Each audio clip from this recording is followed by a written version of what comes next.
On the committee for the level diplomas, would you please raise your hand? Okay, thank you. I really appreciate these individuals who were willing to spend some time over multiple meetings to participate in these discussions, do some outside reading, look at some additional research, and be part of putting together what I'm going to share with you. So really, this whole idea of discussing diplomas goes back to the goal of promoting rigor in a student's course of study at Logan High. So one of the first things we had to do is identify what we meant when we're talking about rigor. And it relates to our district's mission of ensuring that students leave our schools ready to create a positive future for themselves and their community. There's a lot involved in that mission, but we understand that to accomplish that, students need to develop a certain set of attitudes, they need to establish a certain set of behaviors, and they need a certain set of skills if they're going to be able to chart their own path after they leave us here at Logan High School. So what is rigor? Well, we looked at a number of definitions, a number of ideas that are out there, and this is the one that we felt most comfortable with as a committee. In the academic sense, it's the line between challenging and frustrating a student. Something is not rigorous if it forces a person to quit. That's overwhelming. Something is rigorous when it stretches us, it challenges us, but we have the support that we need to work through it and experience some growth. It means we're challenged to think and perform and grow at levels beyond the levels that we're currently performing at. It means we work to build our skills so we can achieve at higher and higher levels. And it means we're compelled to grow, but we're not frustrated or overwhelmed in the process. So really that grade or that sweet spot where you hit rigor is what we're trying to get to. We want to make sure that all students at Logan High are pushed to that sweet spot, that we don't push them beyond it, because when you push, and we've all had experiences as educators or as parents, when you push someone past the point that they feel they can handle, you start to get shut down, and we have people start to avoid learning opportunities and chances for growth. So we want to hit that sweet spot of what rigor means. Now, why is that important to us? There are a couple of reasons, but we're just going to put two up on the screen tonight. One is the academic preparation for post-secondary education. If they choose to go to college after high school, arriving at college academically prepared to do college-level work is one of the most predictive factors of collegiate success. If they're not prepared, and I don't think this shocks anybody in this room, but if they're not prepared to do the academic work that's required in college, they're much less likely to succeed in college. And this is something that universities across the country are seeing more and more of. Second reason is, as we stated in our mission, one of our goals is to help students create a positive future for themselves and their community. That's influenced in part by their ability to persevere through challenges, through their ability to take on challenges, to accept those, make a plan, and work through them, and demonstrate a certain level of grit. Rigor in the school setting helps contribute to that. So we're looking at both the academic skills that we want students to develop, as well as the behaviors and the attitudes of being willing to take on challenges, willing to try new things, and willing to persevere through those challenges when they face them. So how do we encourage and celebrate rigor? Well, one thing that our staff here at Logan High is doing is they're doing it through the course registration process, extending individual teacher invitations to students who perhaps may not have taken a rigorous course of study before, for a variety of reasons. Some students don't take rigorous classes because they're concerned they're going to fail. Some students won't take them because they're afraid it's going to affect their GPA negatively. Some students won't take them because nobody at home is telling them you should take these classes. I am lucky to be in the profession I am because the high school I went to in Southern California did not have any AP, concurrent enrollment, anything like that. Those were not part of the program. I guess I'm done talking now, so we'll move into the Q&A session. We'll wrap up now. Oh, you're good. Oh, you're fine.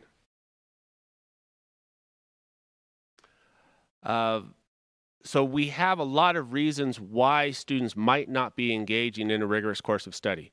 We want to reach out to those students, and our teachers and our staff here at Logan High have been doing that, identifying students who have solid GPAs, who have good attendance at school, have great behavior, but for whatever reason, maybe have not enrolled in some of those more rigorous courses. And our teachers are going to them and say, you know what, you can do this.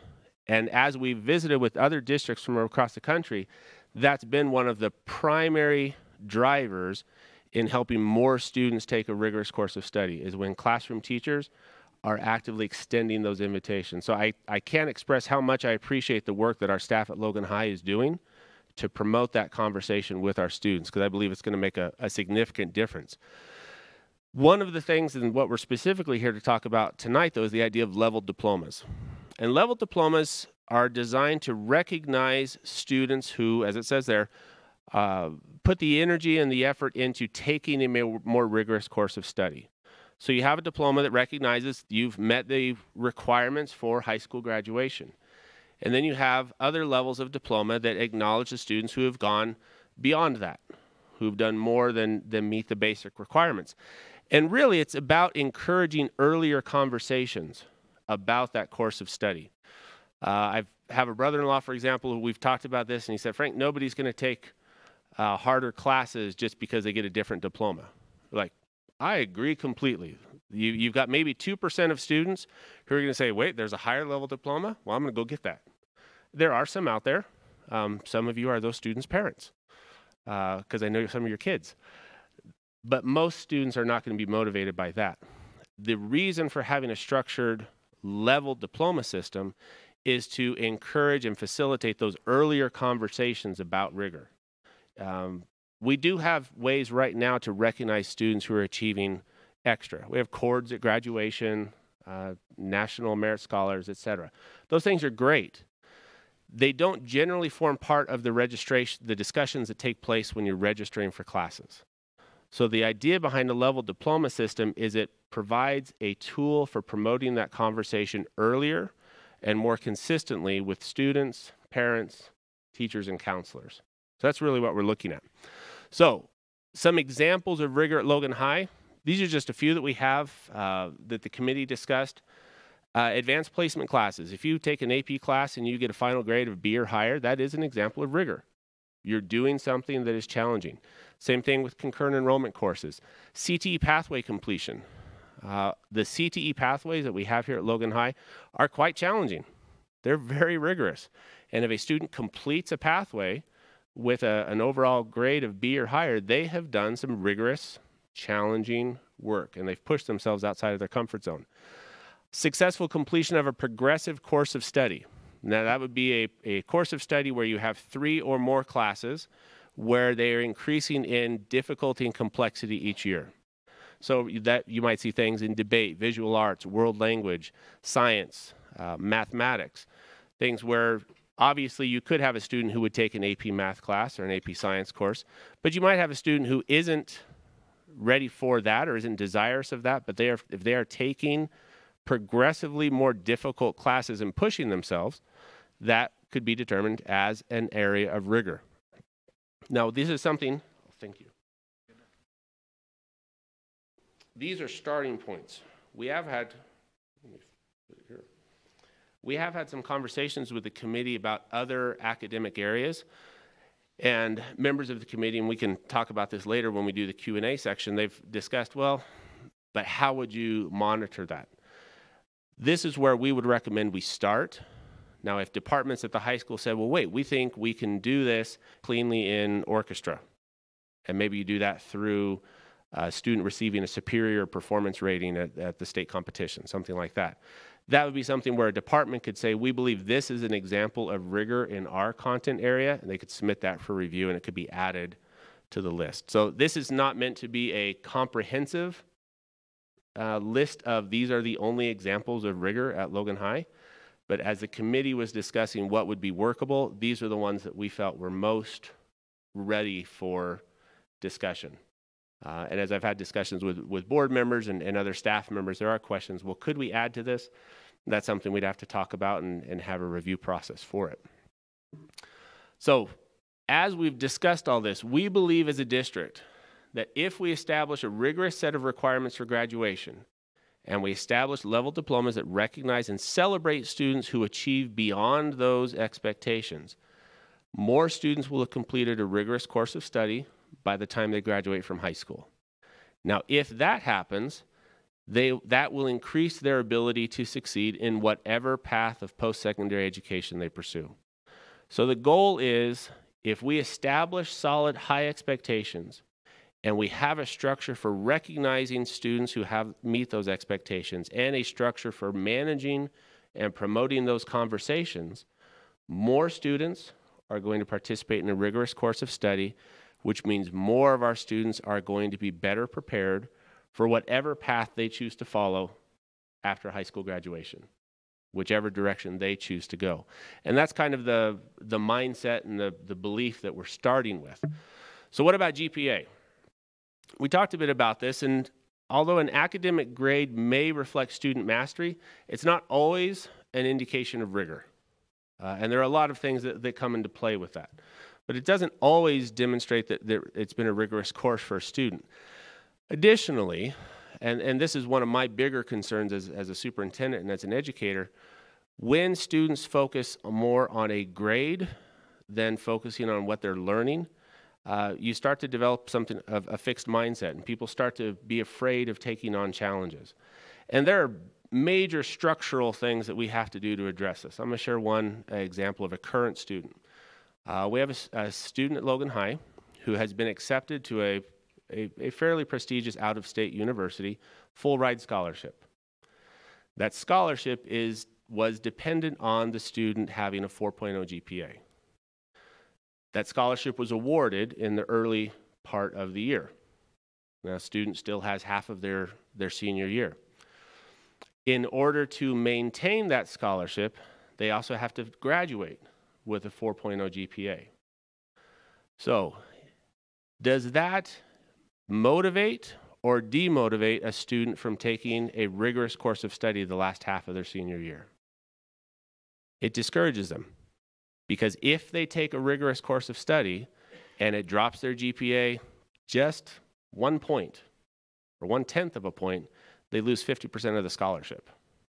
They lose a little bit more and a little bit more, a little bit more. When that happens, people choose to stop taking opportunities to learn. They choose to say, I'm good. Maybe I'll just coast. I've done everything I need to do. That generally isn't a characteristic of highly successful people. And it's generally not a characteristic of people who are ready and prepared to go out and chart their own course of success for themselves and their community. So we are concerned that if we put too much of a focus on the grade, the GPA, that can then discourage some students from taking more rigorous courses. We want the focus to be on what they feel that they're learning. The willingness to seek out challenges is an indicator of long-term success. That motivates a lot, or it is more indicative of people who are going to be successful long-term. So consequently, we want our students to focus on what they're learning and not being worried so much about the grade. And there are a number of things that teachers across our district are doing, a number of conversations that are taking place about how we can promote that.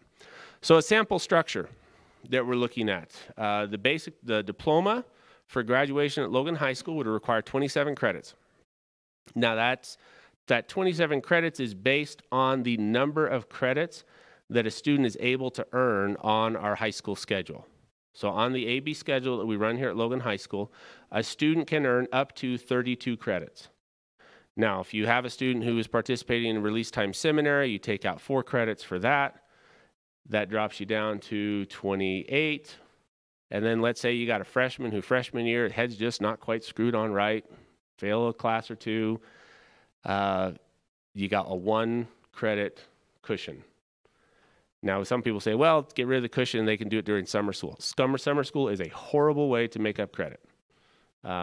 If they didn't do well in school, they're not generally excited to go to summer school. So it gets a certain population. It gets the population whose parents are driving them and dropping them off at summer school and picking them up, et cetera. It's not the greatest way to help kids. So we said if we can put a little bit of cushion in the schedule, that let's say you got that kid freshman year, they're going to have to retake a class. We can do that during the regular school day, during the regular school year. We can still accommodate for, students who have other interests. For those who aren't taking release time seminary, for example, there are lots of other elective opportunities. But that's why the 27 credits was the number that was selected there. And then you have the basic course requirements for all students, and those are the requirements that we currently have at Logan High. The honors diploma would still be 27 credits. There would be a requirement that they complete secondary math 3 or higher, and completion of 2 areas of rigor. Now, the areas of rigor are the ones we talked about before: AP, concurrent enrollment, CTE pathway completion, etc. And having a 3.0 GPA or higher. Now, 3.0, as the committee discussed it, we said if you're trying to get a B average, that still demonstrates that you're participating, you're fully engaged, and you're doing well on the courses. At the third level will be an honors diploma with distinction. That would still be 27 credits. You would take secondary math 3 or higher, completion of 3 or more areas of rigor, and have a 3.5 GPA in the courses that were taken. Now, the reason why the credits are similar, there are states in the country that have done level diplomas, and they've moved away from them because of lawsuits. The reason for the lawsuits is because they were saying that the first level of diploma really doesn't prepare you for college. The second level of diploma prepares you for college. And that's how they had them labeled in their course catalogs, etc. So the court said, wait a minute, if you're saying that this diploma that you're awarding students doesn't prepare them for life after high school, you're providing an inequitable educational opportunity to those students. And that's a violation of their civil rights. So if you read things that suggest that districts across the country have moved away from level diplomas, that's the reason. So as we visited with other districts in the state of Utah who do this, Washington County School District does this, Canyon School District does this, Granite School District does this, Jordan School District, a couple other districts have some different structures that are intended to do the same thing. They just look a little bit different. What you'll note is their base diploma is designed to be a diploma that ensures that students are prepared for academic success after high school. And that's what we've tried to do as well with the 27 credits and the current requirements that we require.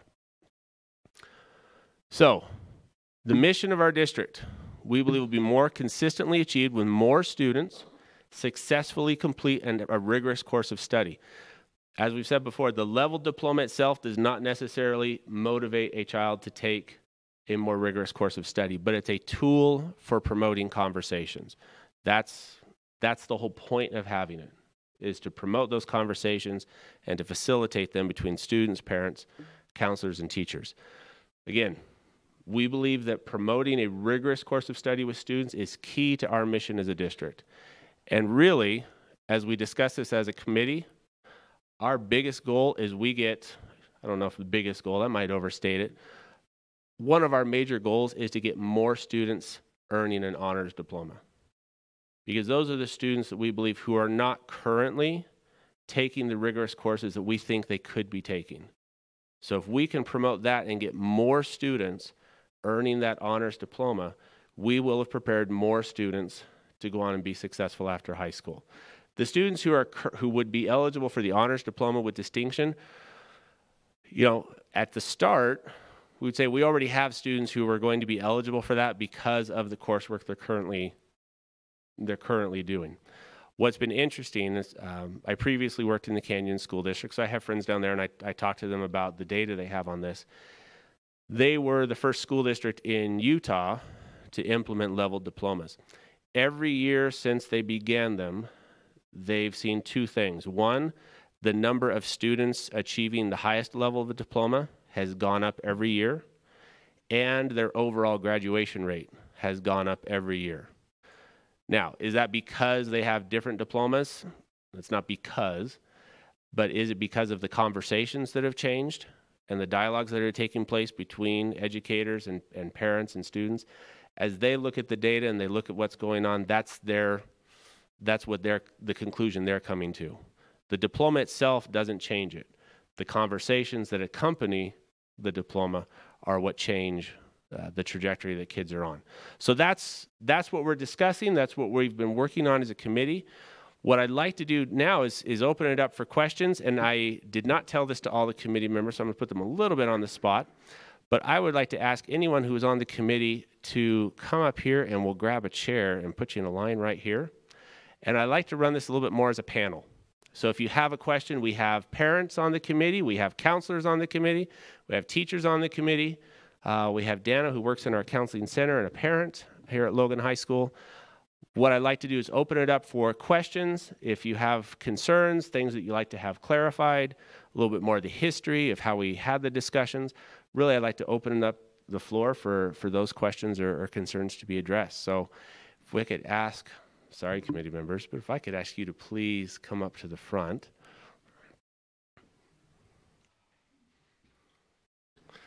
That includes you, Principal Ald.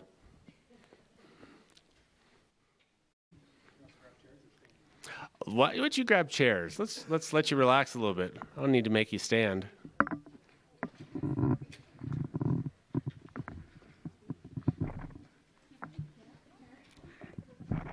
Okay, and to start, just in case you all aren't familiar with everyone here, which end are you going to sit at, Principal Ald? Oh, right in the middle. Fantastic.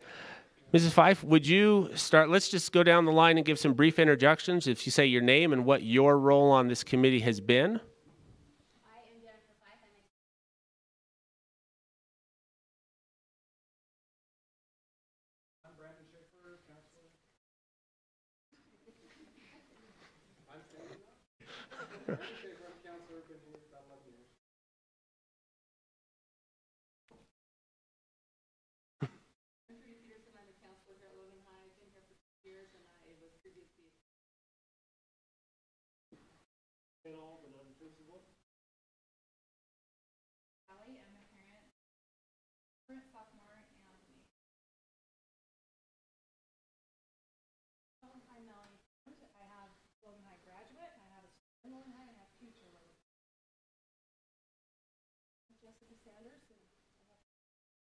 And I'm Dana Harris, and I have all of the above, but I'm also I work for graduation. And full disclosure, I have a son who is a junior currently here at Logan High School. None of the others at this point, but we'll see. Questions from the group. Are there any things that you would like to ask members of our committee about the discussions that we had or thoughts that were part of this process?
these next 4 years, then, because that is where the problem is.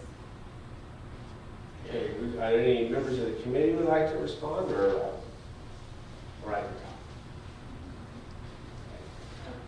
I don't want things to be solely based just on regions, because that is getting a complete overhaul. It's not going to be the same that it was last year. Like even this year, it's changed. They're dropping some of this. They're not dropping the science classes, but it's less rigorous. It's kind of in its own thing. And as far as I understand with innovations, they basically take the same classes we have here. They're just choosing to pace themselves. So Math 1 is the same as the Math 1 that's being taught in the class. They're just choosing to do it online so that they can pace themselves the way they want to, is the purpose of innovations. So they're not taking harder classes. If they get all the way through Math 3 their sophomore year, then their junior year they can go into a brick and mortar class and take Math 1050, which would be the rigor. But Math 1050 is not in the innovations program. So I appreciate that. Thank you, Deanna, for sharing that. One of the other things that we discussed as a district and as a committee, it's true that Region Scholarship is going to change drastically. There's legislation right now down at the Hill that will change the way it works and how students receive those funds. One of the things that we look at is things like the National Merit Scholarship and the Region Scholarship or National Merit Scholars are designed for those students who are pursuing a traditional academic track and are looking at a four-year university. We know from the programs that we offer and from the realities of post-secondary education, we have a number of students who are not going to pursue a four-year college diploma. They're going to pursue a technical degree and ongoing training after that. That will still be very rigorous. It would be a mistake for us to assume that those paths are not rigorous academic. At how do we acknowledge that rigor?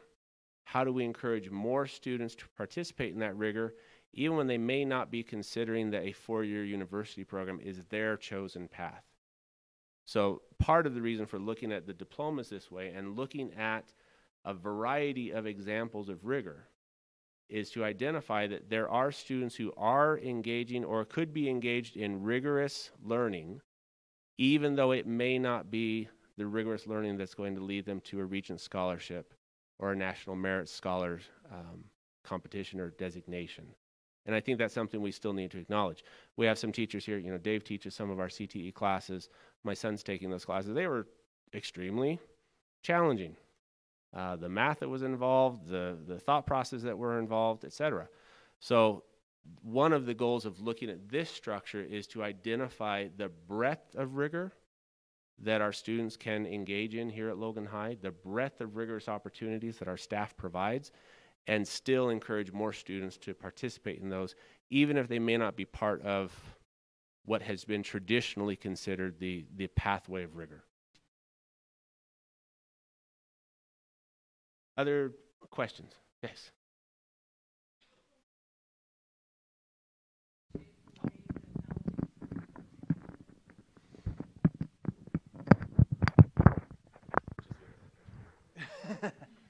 Sorry, we're gonna.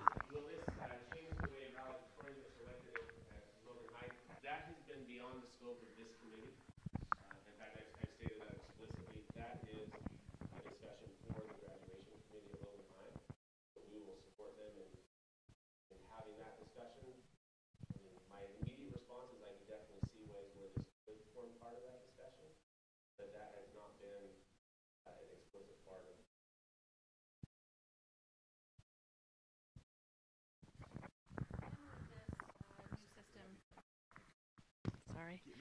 When would this new system take place if it goes ahead? Seems like it wouldn't be necessarily fair to students who are currently in their junior or senior year of high school because this plan was not in place for them to work towards that. Had they known that it was available, perhaps they would have took a different class or whatnot. So is it going to be like the new freshman class starting next year will work up to this, or is it going to happen at this coming graduation? Okay, that's a great question. The last part I say no, it's not going to happen this year's graduation. We did have some conversations specifically about that, but our counselors and teachers care to address that question that came up, when this will be implemented. Sorry, Deanna, would you mind walking over here? Sorry. Those watching you at home, that's right, those can hear. All 5 of those watching. So I was part of a committee, or part of a subcommittee, I guess, that discussed when we would start to implement this. And our recommendation to the larger committee was to start with our current freshman class, because they have ample opportunities to still register and take part in the more rigorous classes. So we thought it might even be a possibility to work with our current sophomores going on, but our #1 recommendation was to start with our current freshmen.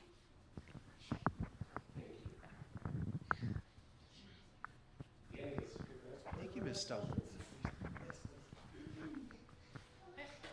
I just have 2 things, and I was just going to say, looking at it, if your student is already currently in a program where they're trying to meet the all of the things for the Regent Scholarship, then they would be in that high honors, right? Because they would have 3 years of of a foreign language, 3 years of math, 3 years of science, and that would, well, yeah, 2 years of, but they would probably have that met, right? So, okay. So I was just clarifying that. The other thing is, you know, in your comment about GPAs and the emphasis on that, what good is all of this if colleges don't recognize it? I mean, they look at their ACT score and they look at their GPA and they look at their involvement, you know, extracurricular or leadership and stuff. Yeah, so they actually look more at course rank than they do GPA. Obviously, those are related. What we would be looking at, so you asked what good would it be. One of the things that we're looking at is for those students who, as we've said before, who aren't currently taking a more rigorous course of study, or are limiting their access to rigor. Maybe they are only pursuing, well, if I'm going to take a rigorous course of study, my only vehicle for that is AP, or my only vehicle is concurrent enrollment. The idea is that we broaden the perspective of what rigor means.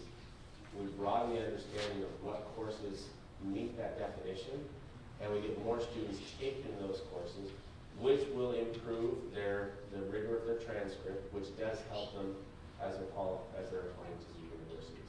So for our students who are already performing at the highest levels, is this going to make a significant difference for them? No, and it's not going to take anything away from them. What we're hoping that we can do is use this as a launch pad to help more students reach those higher levels. I wanted to clarify what she said, because you can go to it, like they have them posted, the scale of this is your ACT and this is your GPA. This tells you what scholarship you would get from Utah State, you know? And so, yeah, it is available and it is prevalent. Obviously, if you are taking more rigorous classes, you're going to perform better on the ACT, or you're going to be better prepared for that. But those are the conversations to have, and that's what I'm saying is it's already in play. That's true that a lot of our It is on, it's just going through the screen. Yeah, this microphone isn't adding to the volume. That microphone is just so it hooks into the camera. So a couple of things that I was thinking as you were talking. First of all, as counselors, we have a very detailed conversation with our students yearly, if not more. And we involve the parents in that every year. They're invited twice during their high school career. We have individual meetings with them. And over the past 2 years, we have gone into a lot of detail about rigor and pathways, and we built that incredibly over the past 2 years, and that's going to continue. So that's true that as far as the conversation that is happening already, we will build on that. That's really important, and we feel like Dr. Schofield said that, or Mr. Schofield said that it is increasing our breadth of education here and the abilities and the opportunities for the students. And you know, right now with the highest diploma, the level 3, we have a handful of students already who could get that this year. That's just a given. But we're hoping as time goes on and as we increase our conversation and as students recognize what's going on and they get more pathways, that's going to increase and is going to open up doors and abilities for students that maybe would not have had that before, like was already said. Another thing to address what you were asking about, what good is this? A lot of our colleges here in Utah, they do use that grid, and that is to offer them academic scholarships. And that's based on the ACT score and the GPA. And so those things are, just kind of set in stone, basically, but like you said, it is going to increase. If a student is taking rigorous classes, programs, or whatever, that ACT test and that GPA will probably increase. But that's not the only thing that we're looking at. We have students who are applying for scholarships that are outside scholarships outside of the school, or schools that are scholarships that are offered by individual colleges or whatever, or organizations. And with those types of things, students need to create a resume and they need to fill out applications and they answer short answers. And so with those types of things, we coach our students in, we need to help you look appealing to students. How can we make you stand out above those students? You're going to be going against other students a lot of students who have a 3.8. How can we make you stand out a little bit? So these are things that are going to help us with that conversation.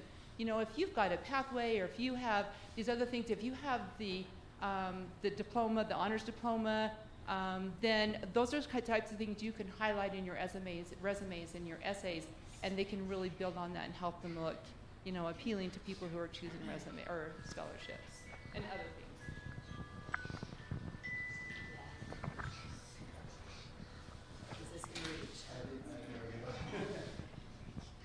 So I don't know necessarily that there's an answer for this one, and it's just a concern, and maybe it's not even a concern, I don't know.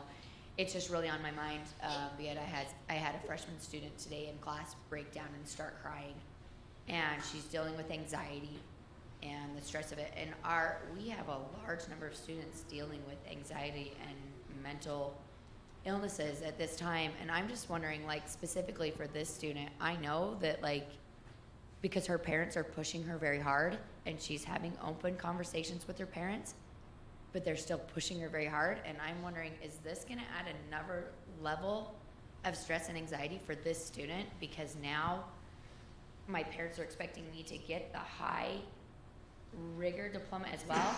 And this is a student probably that's gonna shoot for that anyway. And in my class, she's an incredible student, but she said there's a couple of subjects that she's just really, really struggling in.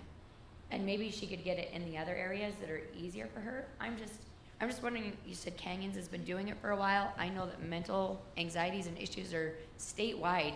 We know that Utah and depression and suicide is just super scary. Is there any correlation at all from there? Have they done any studies that have looked at that at all? It's just totally a concern.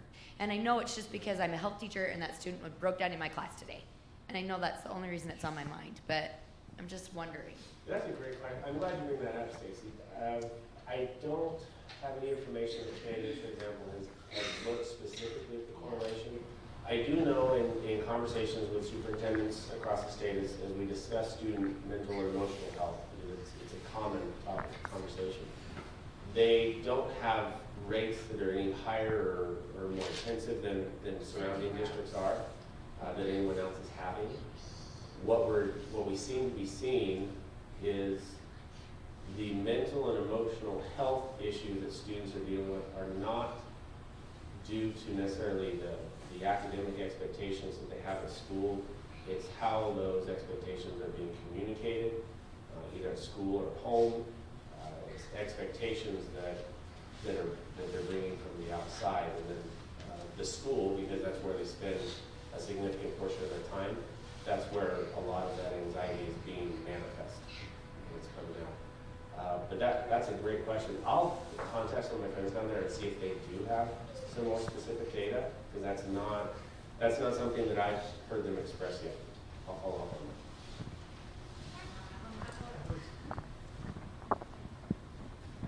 I have a son that's here who, his freshman year, when we met with our counselor, he told him, well, Regents is changing. It's going to be based off your parents' FAFSA income.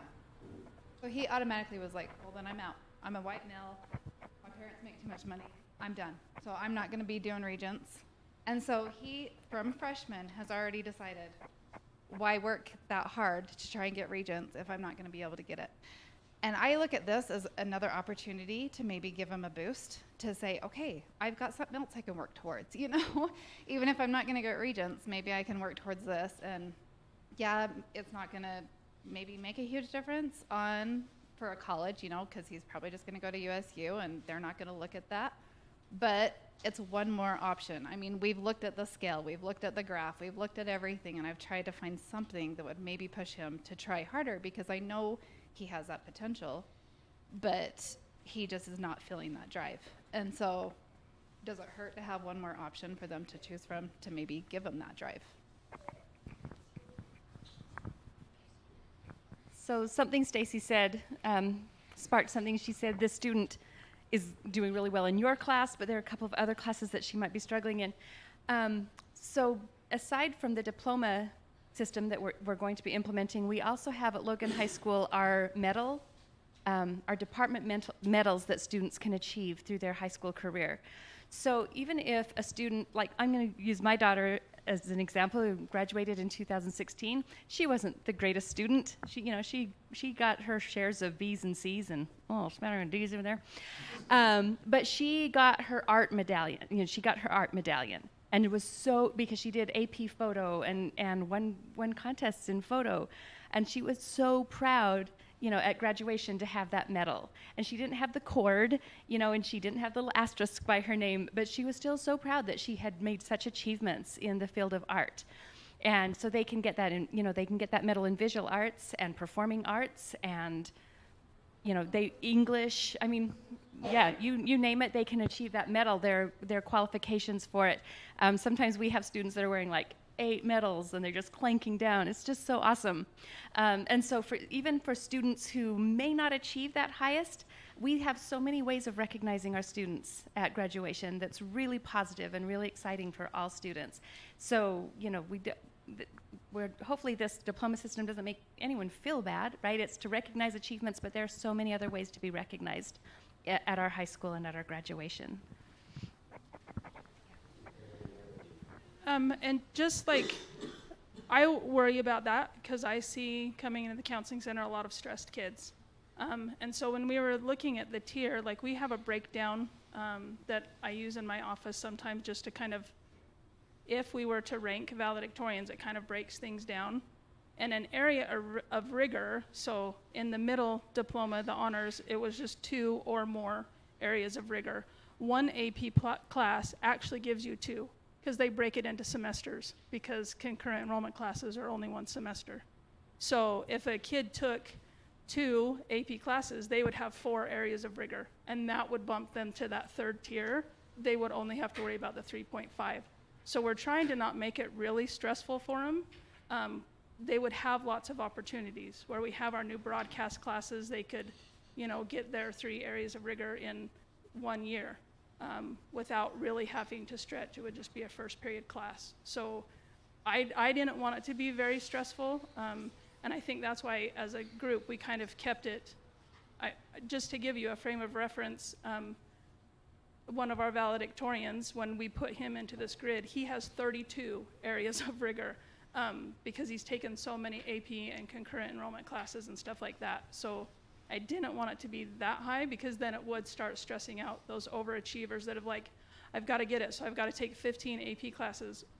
We didn't want to do that, but this will still push them to look at something a little bit different.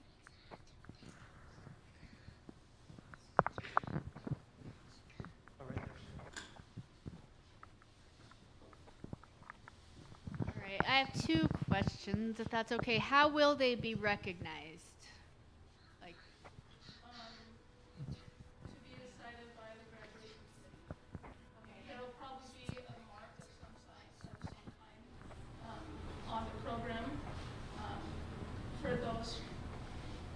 I don't really want one to come up as this is our diploma people and our honors diploma people, and because I don't want anybody to feel bad if they were called at first, and we've got choir people and band people and everybody we've got to figure in. So there will probably be some kind of a mark in the program. We haven't worked that out yet. You're still doing the scholar awards and the awards. Yep. Okay. Yeah, we should clarify this discussion does not take away any existing recognition for students. And the diplomas will be able to, they'll have the name of the diploma that the student is receiving. You know, really no one sees that as a student and their family, but it is recognized on the diploma. Okay, thank you. And I'm sorry, my other question is more, I think, well, I have students here too, and I am a teacher. How does this affect the balance of students in classes? Like, is it gonna push more kids? I'm like the balance of class size, I guess you could say.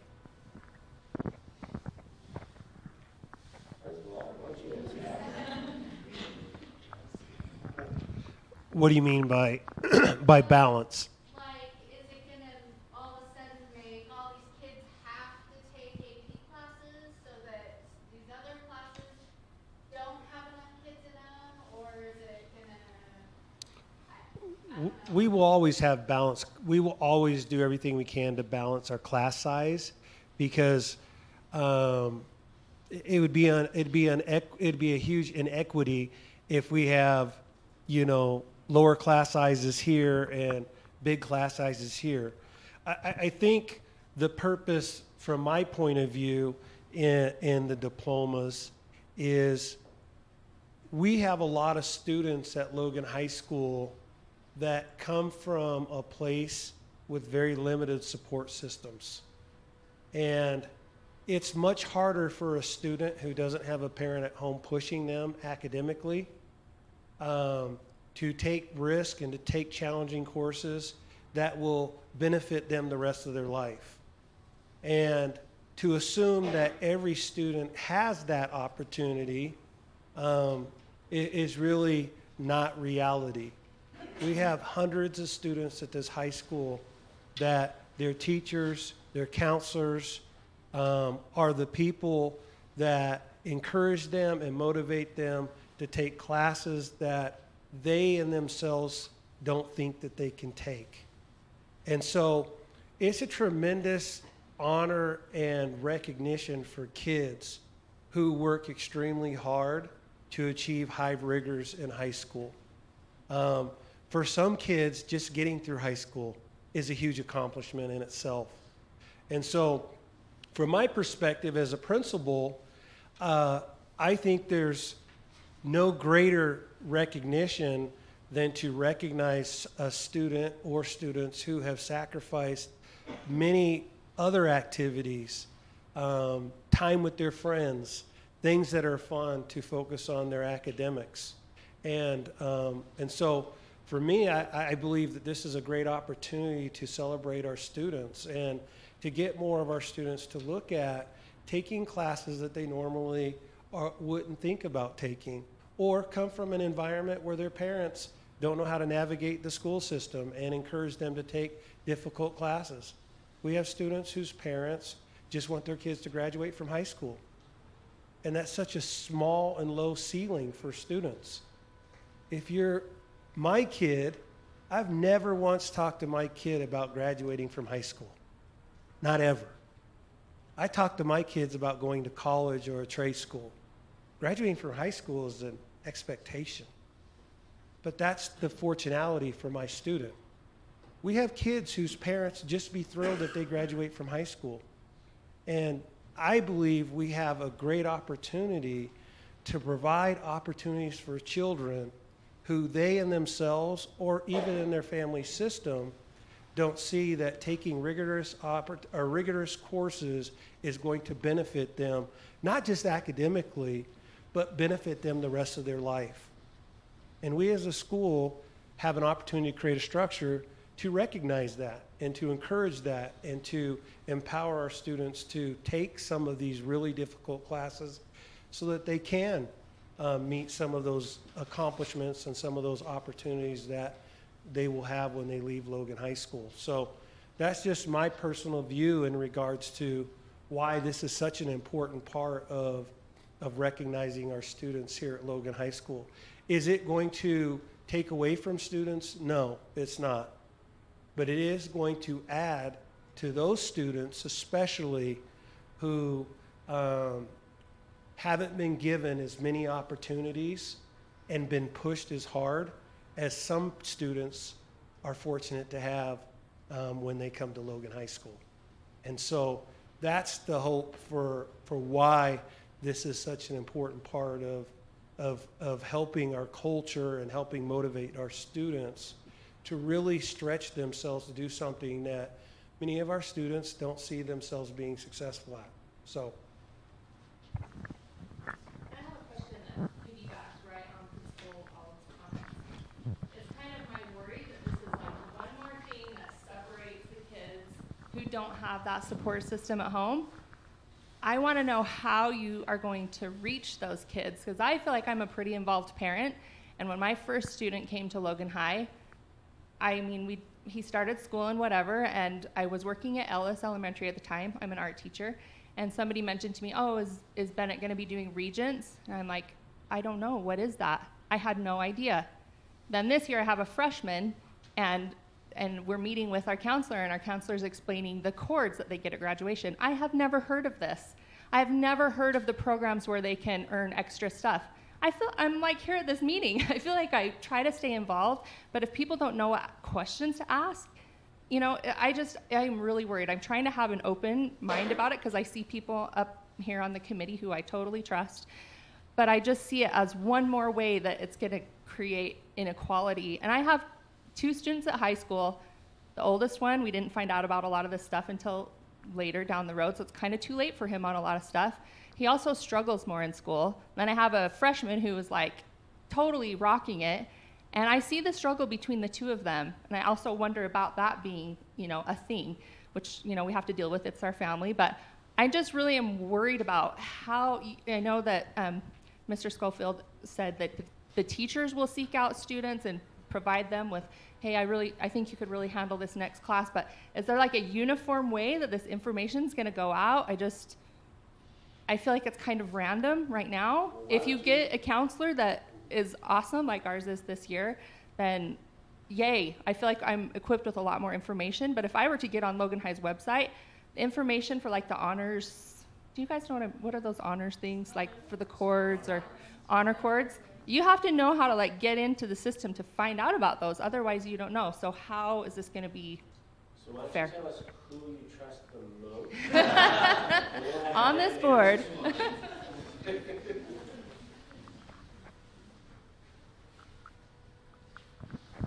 I really appreciate that question because it is something that we definitely are concerned about.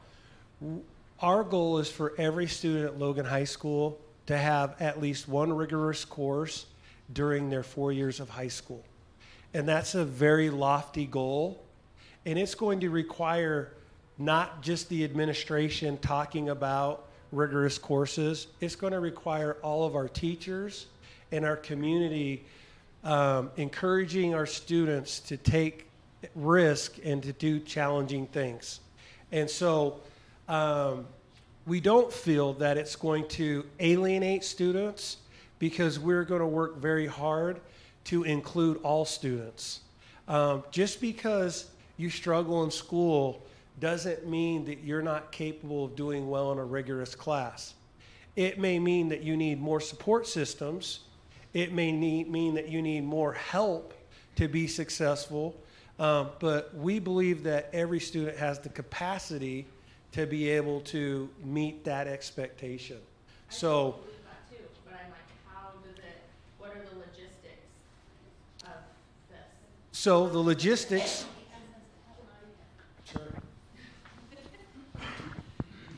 So when Principal All talks about all students having an opportunity and the equity of that, in the Counseling Center for the past 2 years, we have had a very systematic method that we have started. And the experience that you have with your counselors this year and last year is what we're doing with every single student in the whole entire school. So every student is having an opportunity at least 4 times to have that conversation. And as they come in as freshmen, we look at them with their parents and we go over all of this. We go over the regents, we go over the chords, we go over pathways, we introduce them, we invite them, we tell them these things are available to you, and we start charting a 4-year course for those students. And we give you copies of that to take home. And then the next year, we readdress that. We reviewed what we talked about last year. We look at the registration. So these things that we're doing very in a very systematic and methodical way in making sure that all students and parents have an opportunity to hear about this. And with these level diplomas, that will definitely be part of the conversation now. So as a teacher at Logan High, one of the things, and this is new for all of us, but our administration asked us, look at the people in your classroom. I teach both intro classes as well as AP classes. Is there someone in your class that could maybe do great in AP, but maybe hasn't thought about it? And so I looked at my roles, and I thought, who would maybe really love AP Psych? And I talked to a few of these individuals, and one young man came back to me. I said, hey, you know, have you thought about this? He's like, I've never taken AP. I don't think I can do it. And I said, well, look, I told him a bit about it. You think about it, okay? He came back to me at the end of the hour, and he said, do you really think I could do it? And I said, yeah. So today, he came back to me, and he said, I'm signed up. That's awesome. It's part of my job. And that's what we're trying to do. I'll keep talking. But really, that's what we were encouraged to do. And as teachers, we have to take that challenge on. Who's in there? Who could benefit? Thanks, Jen. Jen and I used to teach next door to each other. And that's one of the great things about our staff at Logan High, doing those things, having those kinds of conversations with students, because that is what makes a difference. The point you raise, I think, is a really important one, because if these conversations are not systematic, that's when kids fall through the cracks. And the goal, one of the goals of having a format like this, is it helps the conversations be systematic. It helps to be something that starts when 8th graders are registering for 9th grade. And an 8th grader may not be thinking about what chord they're going to walk down the aisle at graduation with. But their parents, we can start talking about, as we talk about graduation, here are things we want to talk about with courses. And then it's part of the system. And kudos, our counseling staff has done an amazing job, and you've experienced it as a parent, of having those very consistent, systematic conversations with students and with parents to help them see this is what you can be doing. This is what's out there. These are the options. Here's how we can support you. Have you thought about this? So when we can, what we're looking at as a district is when we can have a consistent framework that promotes that conversation from the very first time a parent and a child are thinking about registering for classes at Logan High. And those are recurring, consistent conversations throughout their experience at Logan High that are coming from counselors, that are coming from classroom teachers like Jed. We can reach more kids. We can get more kids performing at the high levels that we know they're capable of, that we know our teachers can support them in. And that really is the core goal behind any initiative that we have in the district, and particularly this one, getting more kids at that high level that we know they can reach.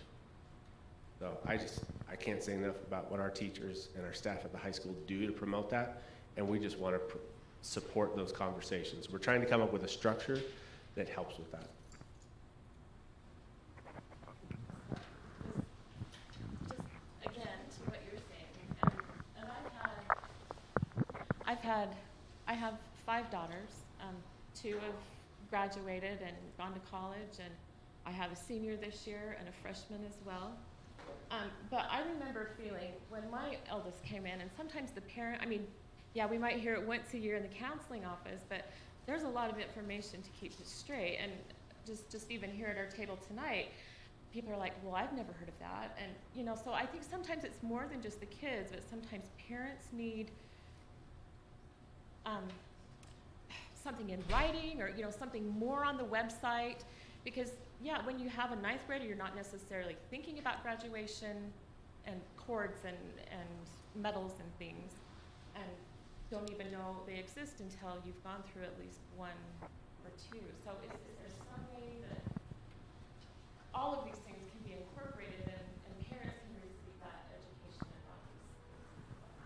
Short answer is yes. Would you like a longer answer? No, definitely. You know, one of the things that we've done this year, and this is new at the district, there's a significant need, well, let me start that sentence over again. A lot of people get their initial information about an organization from their website. We have not had a full-time webmaster at the school district until this year. So we do have a full-time webmaster. That webmaster is working with all of the schools to identify what information needs to be on the website, how do we increase accessibility to that information, how do we get everything out there. That's a process that we're in, and it will be an ongoing one. We recognize that many of our school websites do not have either all of the information that we want to be on there, or it's a little more buried than we'd like it to be. When you click on a link and it gives you a menu of 25 items, that's just too big of a menu.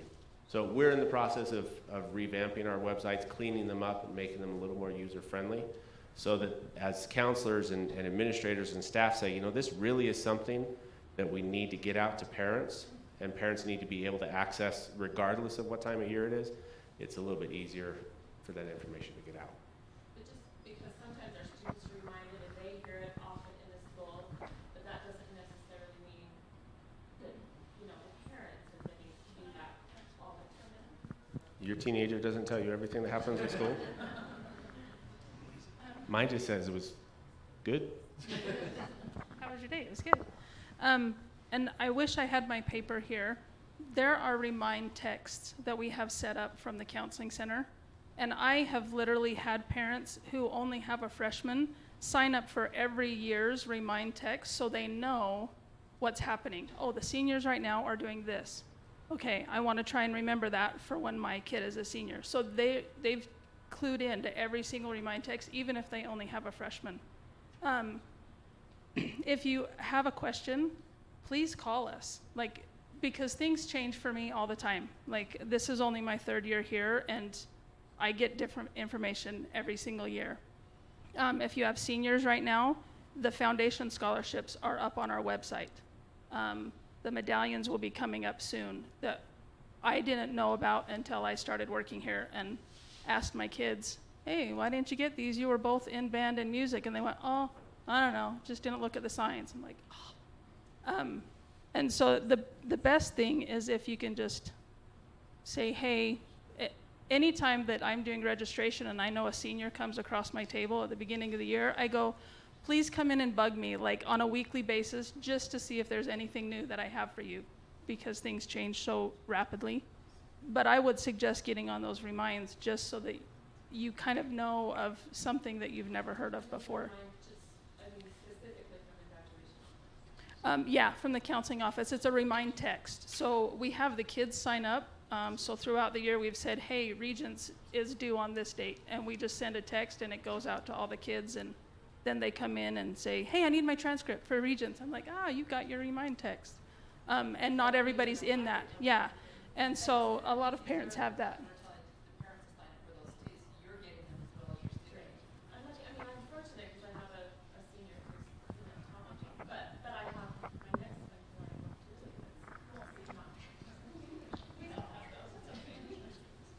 Well, we've been here for just a little over an hour.